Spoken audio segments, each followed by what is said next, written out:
Thank you. Thank you. Thank you, everyone. Thank you. Thank you.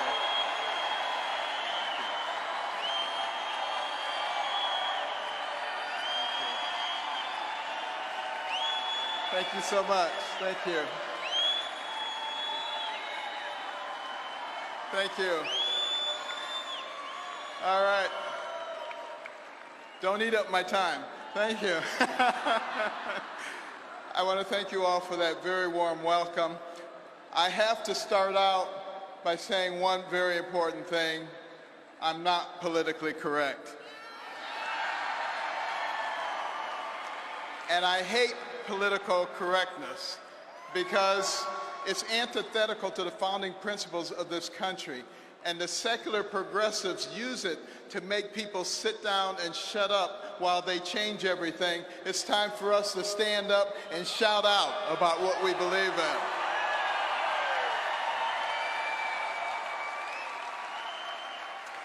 You know, I devoted my career to studying and operating on the human brain. This remarkable organ defines our humanity. It gives us the ability to not only feel and observe, but to reason. When we elect a president, we need to use that power of reasoning to look at their history, their character, what kind of people they really are. It makes all the difference in the world for us. And it is going to be so critical right now.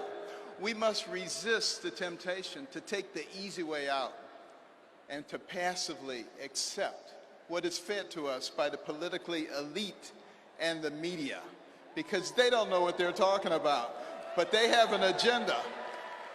Now, we must also be weary of the narrative that's being advanced by some in our own party.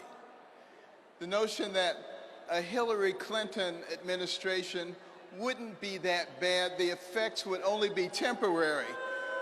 You know, that it would only last for 4 and at most 8 years. They're not using their God-given brain to think about what they're saying, because it won't be 4 or 8 years, because she will be appointing people who will have an effect on us for generations, and America may never recover from that. That's what we have to be thinking about.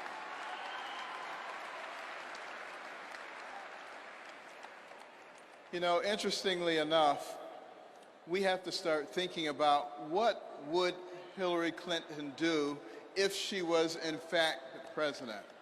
She would appoint Supreme Court justices, she would appoint federal judges, and that would have a deleterious effect on what happens for generations to come.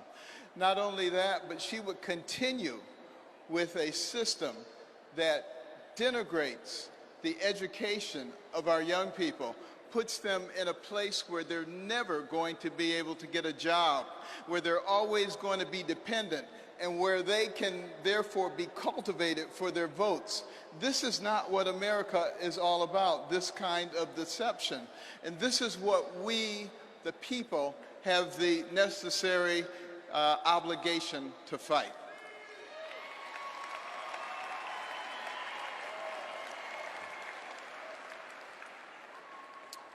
Now, one of the things that I have learned about Hillary Clinton is that one of her heroes, her mentors, was Saul Alinsky. And her senior thesis was about Saul Alinsky. This was someone that she greatly admired and that affected all of her philosophies subsequently. Now, interestingly enough, let me tell you something about Saul Alinsky. He wrote a book called Rules for Radicals. On the dedication page, it acknowledges Lucifer, the original radical who gained his own kingdom. Now, think about that. This is a nation where our founding document, the Declaration of Independence, talks about certain inalienable rights that come from our Creator.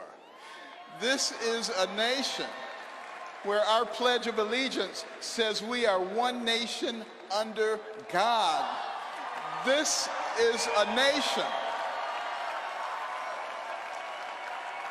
This is a nation where every coin in our pocket and every bill in our wallet says, "In God we trust."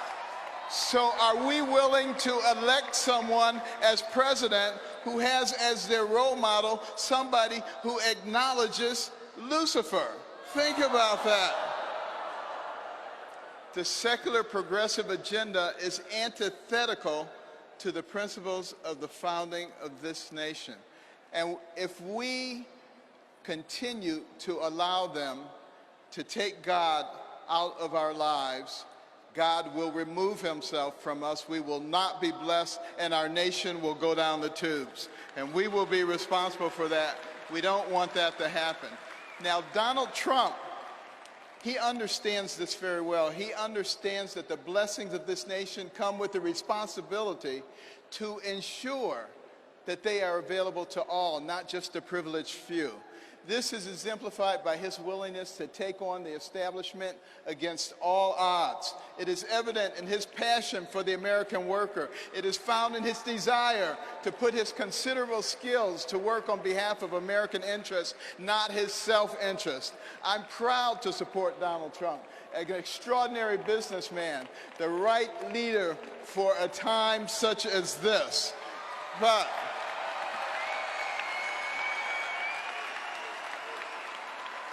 But you know what? It is not about Donald Trump. It is not about me. It is about we, the people. And Thomas Jefferson said that we would reach this point because we, the people, would not be paying attention, and it would allow the government to grow, to expand, and to metastasize, and to try to rule us. But he said, before we turn into something else, we, the people, would recognize what was going on, what we were about to lose, and we would rise up and we would take control of our nation. And I say now is the time for us to rise up and take America back. You called it a movement many times, but there are a few people that ran for president that were up on the stage with you, and you all asked the same question that I remember is, will you support the eventual nominee? Right. What do you think of those people that didn't keep their word? I hope that they will come to the realization that your word is important, as was demonstrated in Melania's address and in Michelle's address years before that. And actually, if you go back, and several other addresses before that. You know, people complain that there might have been similarities in the two speeches on like two lines in the speech. I don't think I've ever heard Melania Trump say, for the first time in my adult life, I'm proud of my country. Well, you know, here's the interesting thing about that. They should be rejoicing in the fact that a Democrat and a Republican share the same values. This is what the big story should be, and they should be saying, maybe we're not as divided as we think we are, and maybe we can build on these relationships rather than making everything into a negative. You've